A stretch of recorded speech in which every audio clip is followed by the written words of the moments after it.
श्री गुरु अर्जन देव जी महाराज के चोला साहब पहुँचने ते जिहड़ा पहली बार पहुँचे सीगे उस संबंध विच सरियाली तो सेवा दे पुंज सेवा दे मुजस्मे संत बाबा तारा सिंह जी संत बाबा चरण सिंह जी उन्हां तो वरसोए संत बाबा सुखा सिंह जी जिहड़े सी उन्हां वल्लों जिहड़ा वा एक वड्डा उपराला करदिआं संगतां दा ठाठा मारदा इकट्ठ जिहड़ा नाल लैके अज विशाल नगर कीर्तन श्री गुरु ग्रंथ साहिब जी की हाज़री दे विच इत्थे जिहड़ा वा चोला साहिब विखे पहुँच रहे ने।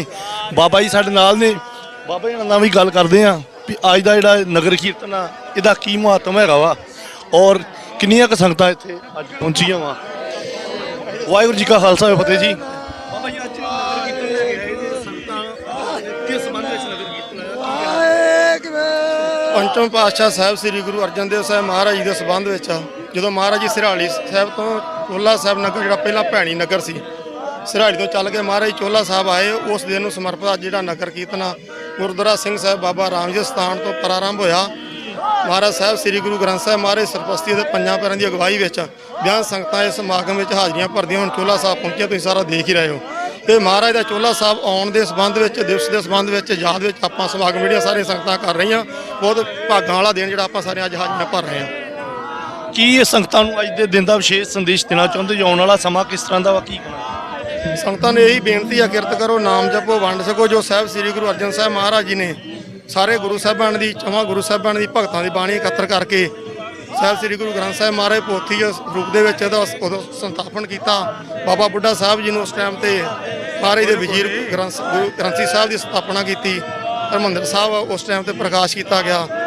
सानू महाराज जी जिहड़े पूरने उन्होंने पाए चलना चाहिए, किरत करनी चाहिए, नाम जपना चाहिए, वंड के छकना चाहिए। जिहड़ियां समाजिक बुराइयां जिस तरह नशे आ भरून हत्या दाज वा इन्हां चीज़ों सानू बचना चाहिए। अमर छक के गुरु के लड़ लगना चाहिए। जिहड़ियां समाजिक बुराइयां उन्हां त्याग करिए तो गुरु के चरणों नाल जुड़िए। बिल्कुल जी। श्री गुरु अर्जन देव महाराज का जिहड़ा वा इतिहासिक नगर चोला साहब जिथे अज बाबा सुखा सिंह जी विशाल नगर कीर्तन लैके इत्थे पहुँचे ने और गुरु साहब जी के दसे मार्ग के चलन की संगतां नूं जिहड़ी आ ओह बेनती की जा रही आ और संगतां भी हुम हुमा के इस नगर कीर्तन के दर्शन कर रही ने और नगर कीर्तन जिहड़ा वा चोला साहब गुरुद्वारा साहिब जी पहुँच चुका वा और संगतां नूं इस गल की बधाई भी दिंदे आ। वाहिगुरू जी का खालसा वाहिगुरू जी की फतेह।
ਵਾਹਿਗੁਰੂ ਵਾਹਿਗੁਰੂ ਇੱਕ ਓੰਕਾਰ ਵਾਹਿਗੁਰੂ ਜੀ ਕੀ ਫਤਿਹ। ਸ੍ਰੀ ਭਗਵਤੀ ਜੀ ਸਹਾਏ ਨਾਥ ਸ੍ਰੀ ਭਗਵਤੀ ਜੀ ਦੀ ਪਾਤਸ਼ਾਹੀ ਦਸਈ ਭਗਵਤੀ ਸਿਮਰ ਕੈ ਗੁਰੂ ਨਾਨਕ ਲਈ ਧਿਆਏ ਫਿਰਨ ਗੁਰੂ ਤੇ ਅਮਰਦਾਸ ਰਾਮਦਾਸ ਜੀ ਸਹਾਏ ਅਰਜਨ ਹਰਿ ਗੋਬਿੰਦ ਨੂੰ ਸੰਤੁ ਸ੍ਰੀ ਰਾਏ ਸ੍ਰੀ ਹਰਿ ਕ੍ਰਿਸ਼ਨ ਧਿਆਈਆ ਜਿਸ ਜਿਤੇ ਸ਼ਬਦ ਗਜਾਏ ਤੇ ਬਹਾਦਰ ਸਿਮਰੈ ਵਾਹਿਗੁਰੂ ਨਾ ਸਿੰਘਾਂ ਸਿੰਘਣੀਆਂ ਨੇ ਧਰਮ ਹੇਤ ਸਿੱਧ ਤੇ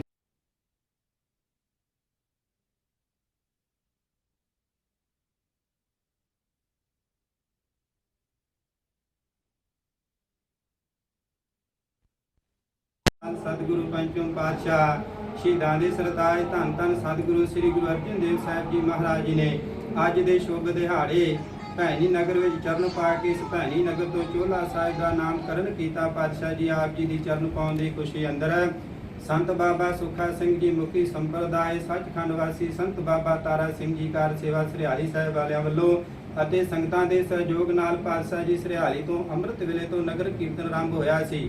ਪਾਤਸ਼ਾਹ ਜੀ ਪੜਾਦਰ ਪੜਾ ਤੋਂ ਹੁੰਦਾ ਹੋਇਆ ਆਪ ਜੀ ਦੇ ਪਵਿੱਤਰ ਸਥਾਨਾਂ ਤੇ ਪਹੁੰਚਿਆ। ਸਤਿਗੁਰੂ ਜੀ ਕਿਰਪਾ ਕਰਨੀ। ਸੰਗਤਾਂ ਕੋਲੋਂ ਸਮੁੱਚੀਆਂ ਸੇਵਾਵਾਂ ਨਿਭਾਉਂਦਿਆਂ ਹਜ਼ੂਰੀ ਵਿੱਚ ਵਿਚਰਦਿਆਂ ਹਰ ਜਸ ਗਾਇਨ ਕਰਦਿਆਂ ਹੋਈਆਂ ਭੁੱਲਾਂ ਦੀ ਖਿਮਾ ਬਖਸ਼ਣੀ ਅੱਗੇ ਵਾਸਤੇ ਸਮੱਤ ਬਖਸ਼ਿਸ਼ ਕਰਨੀ। ਪਾਤਸ਼ਾਹ ਜੀ ਕਿਰਪਾ ਕਰਨੀ। ਸੰਤ ਬਾਬਾ ਸੁੱਖਾ ਸਿੰਘ ਦਤੇ ਸਮੂਹ ਸੰਗਤਾਂ ਦੇ ਸਿਰ ਤੇ ਮਿਹਰ ਭਰਿਆ ਹੱਥ ਰੱਖ ਕੇ ਇਸੇ ਤਰ੍ਹਾਂ ਆਪ ਜੀ ਦੇ ਦਿਵਸ ਮਨਾਉਣ ਦੇ ਬਾਅਦ ਉਦੋਂ ਬਖਸ਼ਿਸ਼ ਕਰਨੇ। ਸਮੂਹ ਸੰਗਤਾਂ ਵਿੱਚ ਇਕੱਤਰਤਾ ਨਾਮਦਾਨ ਦੀ ਦਾਤ ਅੰਮ੍ਰਿਤ ਵੇਲੇ ਦੀ ਦਾਤ ਨਿਤਨੇਮ ਦੀ ਦਾਤ ਬਖਸ਼ਿਸ਼ ਕਰਨੀ। ਪਾਤਸ਼ਾਹ ਜੀ ਜਿਨ੍ਹਾਂ ਸੰਗਤਾਂ ਨੇ ਅੰਮ੍ਰਿਤ ਵੇਲੇ ਤੋਂ ਵਾਹਿਗੁਰੂ ਜੀ ਕਾ ਖਾਲਸਾ। ਕਿਉਂਕਿ ਅੱਜ ਸ਼ੁਭ ਦਿਹਾੜੇ ਤੇ ਧੰਨ ਗੁਰੂ ਅਰਜਨ ਦੇਵ ਪੰਚਮ ਪਾਤਸ਼ਾਹ ਸਰਿਆਲੀ ਨਗਰ ਤੋਂ ਚੱਲ ਕੇ ਉਹਨਾਂ ਨੇ ਇੱਥੇ ਪਵਿੱਤਰ ਚਰਨ ਪਾਏ ਤੇ ਅਸਥਾਨ ਨੂੰ ਪਵਿੱਤਰ ਕੀਤਾ। ਜਿੱਥੇ ਜਾਏ ਬਹਿ ਮੇਰਾ ਸਤਿਗੁਰੂ ਸੋ ਥਾਨ ਸੁਹਾਵਾ ਰਾਮ ਰਾਜੇ। ਇਸੇ ਮਰਿਆਦਾ ਅਨੁਸਾਰ ਜਿਵੇਂ ਗੁਰੂ ਸਾਹਿਬ ਸਰਿਆਲੀ ਸਾਹਿਬ ਤੋਂ ਚੋਲਾ ਸਾਹਿਬ ਚੱਲ ਕੇ ਆਏ ਸਨ, ਉਹੀ ਬਾਬਾ ਜੀ ਨੇ ਅੱਜ ਸੰਗਤਾਂ ਨੂੰ ਨਾਲ ਲੈ ਕੇ ਗੁਰੂ ਗ੍ਰੰਥ ਸਾਹਿਬ ਜੀ ਦੀ ਹਾਜ਼ਰੀ ਵਿੱਚ ਸਾਰੀਆਂ ਸੰਗਤਾਂ ਨੇ ਉਹੀ ਮਾਹੌਲ ਬਣਿਆ ਕਿ ਗੁਰੂ ਅਰਜਨ ਸਾਹਿਬ ਹੀ ਗੁਰੂ ਗ੍ਰੰਥ ਸਾਹਿਬ ਜੀ ਅੱਜ ਇੱਥੇ ਚੋਲਾ ਸਾਹਿਬ ਪਹੁੰਚੇ ਆ। ਮੈਂ ਬਹੁਤ ਧੰਨਵਾਦ ਕਰਦਾ ਬਾਬਾ ਜੀ ਦਾ, ਸੰਗਤਾਂ ਦਾ ਧੰਨਵਾਦ ਕਰਦਾ ਤੇ ਨਾਲ ਤੁਹਾਡਾ ਵੀ ਕਰਦਾ। ਤੁਸੀਂ ਬੜੀ ਸੇਵਾ ਕੀਤੀ ਆ, ਸਾਰਿਆਂ ਦਾ ਧੰਨਵਾਦ ਕਰਦਾ ਕਿ ਬੜਾ ਖੁਸ਼ੀਆਂ ਭਰਿਆ ਸਮਾਂ ਇਹ ਮਹਾਰਾਜ ਨੇ ਸੰਗਤਾਂ ਨੂੰ ਬਖਸ਼ਿਆ। ਤੇ ਬਾਬਾ ਜੀ ਅੱਗੇ ਵੀ ਲੈ ਕੇ ਨਗਰ ਕੀਰਤਨ ਆਉਂਦੇ ਆ, ਅੱਜ ਫੇਰ ਆਏ ਆ। ਫੇਰ ਇਹਨਾਂ ਦੇ ਚਰਨਾਂ 'ਚ ਬੇਨਤੀ ਕਰਦੇ ਆ ਕਿ ਇਹ ਦਿਨ ਪੱਕਾ ਕਰ ਲੈਣ, ਜ਼ਰੂਰ ਉੱਥੋਂ ਨਗਰ ਕੀਰਤਨ ਲੈ ਕੇ ਆਇਆ ਕਰਨ। ਵਾਹਿਗੁਰੂ ਜੀ ਕਾ ਖਾਲਸਾ। ਰਾਮ ਜੀ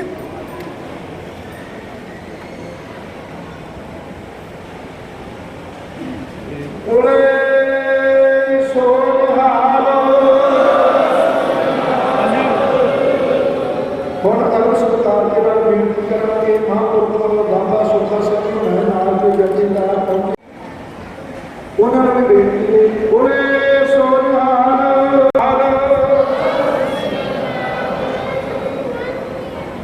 ਸੋ ਨਿਹਾਲ। ਬਾਬਾ ਸਰਬਜੀਤ ਸਿੰਘ ਜੀ ਸਰਿਆਲੀ ਜੋ ਵੀ ਪਹੁੰਚੇ ਨੇ ਉਹਨਾਂ ਨੂੰ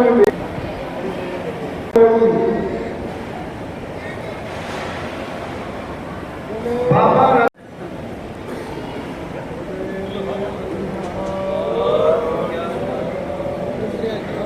ਮਹਾਂਪੁਰਖ ਬਾਬਾ ਸੁੱਖਾ ਸਿੰਘ ਜੀ ਮਹਾਂਪੁਰਖ ਉਹਨਾਂ ਦੇ ਸਰਕਾਰ ਦੇ ਉਹਨਾਂ ਨੂੰ ਬੇਨਤੀ ਹੈ ਉਹ ਕਿਰਪਾ ਕਰਕੇ ਸਟੇਜ ਦੇ ਕੋਲ ਪਹੁੰਚੋ।